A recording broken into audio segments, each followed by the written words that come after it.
Hey guys, Omar here, and I am back with another video. Today we're going to take a look at the Spyderco Mantra. Now today on the Knife Beater, one of my favorite guys that I follow, he actually did a video on the Vanguard. I believe it was one of the Vanguard series knives.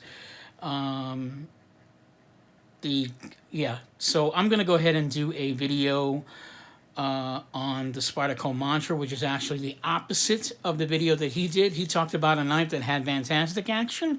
This is the Spyderco Mantra.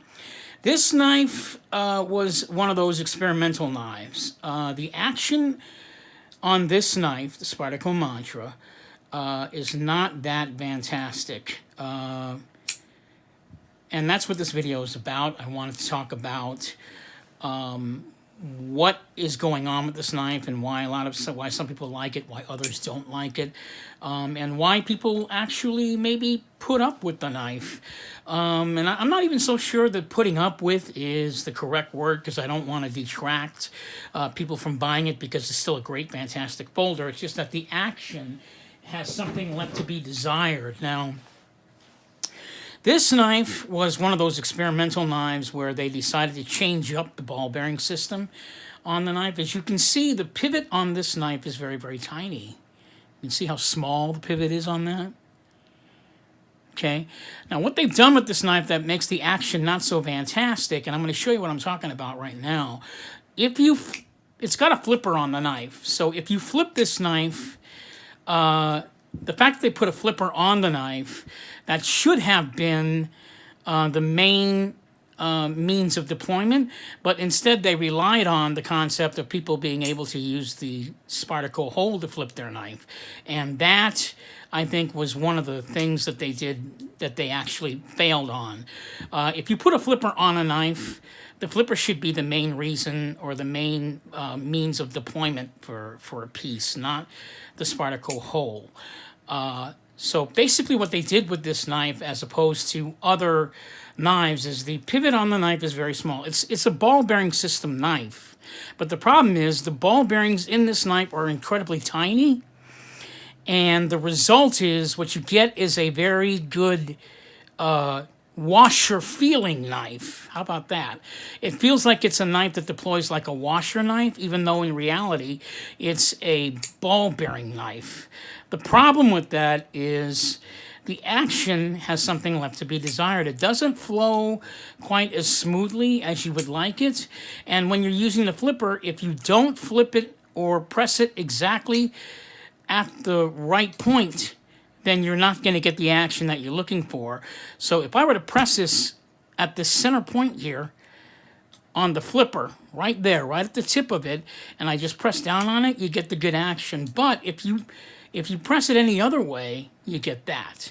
And that is not what people want. You want the knife to be able, when you use the flipper should be able to deploy the knife 100% of the time, and, not get, that if you feel, without thinking. Because the idea when you use a flipper is you want to be able to use it without thinking. And unfortunately, that's where this knife actually fails. With the flipping action, it just doesn't feel very well done. Now Spyderco has actually, this is where like, sharing, and subscribing comes into play, because people complained about that on the Spyderco Mantra. So Spyderco re-released the knife as a carbon fiber knife, and they called it the Spyderco Mantra 3. Same exact size. The only difference is they've made the ball bearing system inside the knife much larger. It's a better flipper. They've actually improved on the shape of the flipper on the new Spyderco Mantra. So they've definitely improved on that. And unfortunately, they took a couple of things away. The knife is no longer titanium. It's carbon fiber, which is fine, because if you want a nice light knife, that works very well. However, the blade steel is no longer a super steel. On the Spyderco Mantra, the steel on that is CPM M4. On the new Spyderco Mantra 3, it's S30V. So they've lowered the grade of the steel on the knife, but they've improved the overall action of the knife by changing the shape of the flipper. And the ball bearing system has been reworked, so apparently the knife is has the incredible action that people are looking for now, which this knife does not have. Now, my opinion on this is, does that mean that this knife is not a good knife? No, it doesn't. I think it's a fantastic knife overall, no matter what, because the flipper does work. It works about as well as a washer system, even though you can't tell that it's a ball bearing system. It still has an amazing feel to it when you're using it. The ergos are excellent on it, so that makes up for it. The Spyderco hole as a means of deployment is a fantastic way of deploying the knife, so that's not a problem.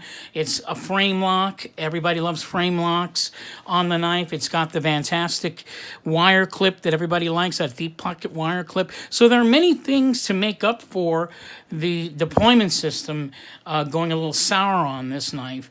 But there are more positives with this particular knife than negatives. As I said, this was an experimentation piece that they wanted to try on the Spyderco Mantra. They did it. It didn't work. Guess what? They listened to everybody's comments. They said, okay, we got you. We're going to go ahead and rework the knife. So they reworked it. And, you know, now they've got the Spyderco Mantra 3 in carbon fiber S30VN. So that kind of makes up for all of the supposed flaws on this piece. Did they lose a little bit in sales? Possibly. But the fact that the knife is CPM M4 made up for that as well. So the steel was really necessary. In fact, that's probably one of the reasons why I will not get the Spyderco Mantra 3, because I do love the knife in CPM M4. Yes, it does not have good corrosion resistance, but God, this thing cuts amazingly well. It holds an amazing edge, and it's got great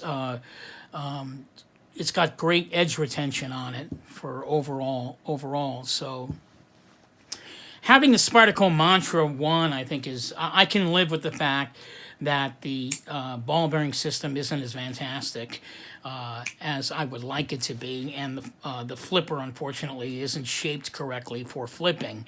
It's kind of got that droopy thing on it, so that kind of hurt it a little bit, but overall, the knife is still fantastic.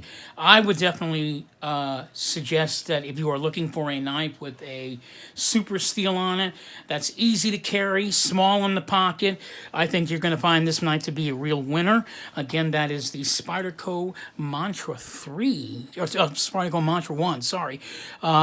Once again, this is Omar, the Knife Shark Guy. If you like my channel and you like what I've done on my channel, please hit share, like, and subscribe down at the bottom. Really would appreciate that. I really hope to hear from you guys. I want to see some of you guys commenting. I want to also celebrate that I currently have 51 subscribers, so I want to thank everybody for tuning into my channel. I do appreciate that. I love doing these videos, and I'm hoping that over time I'll see more comments, more input from you guys. Like I said, I'm getting, I'm still learning in the learning process, but I'm trying to find the correct way to do these videos and speed them up. On a turning point note, I'm going to step away a little bit from my usual Kershaw discontinued blades, and I'm going to go ahead and go back and do some of the knives that people are more familiar with, and I'll be doing videos on those knives. I have seven user knives that I'd like to review, and maybe some of you guys might be thinking about getting them. Some of them are obviously still running, and you can still get those. A couple of them are discontinued, but they just became discontinued, so you can still get those knives. So look to that in the future. I'm going to be doing I'm going to go ahead and continue on with the Kershaw discontinueds in a couple of weeks. So we'll take a break from that and do some of my user knives that I use and carry every day. The Spyderco Mantra is one of them. And again, this is Omar, the Knife Shark Guy.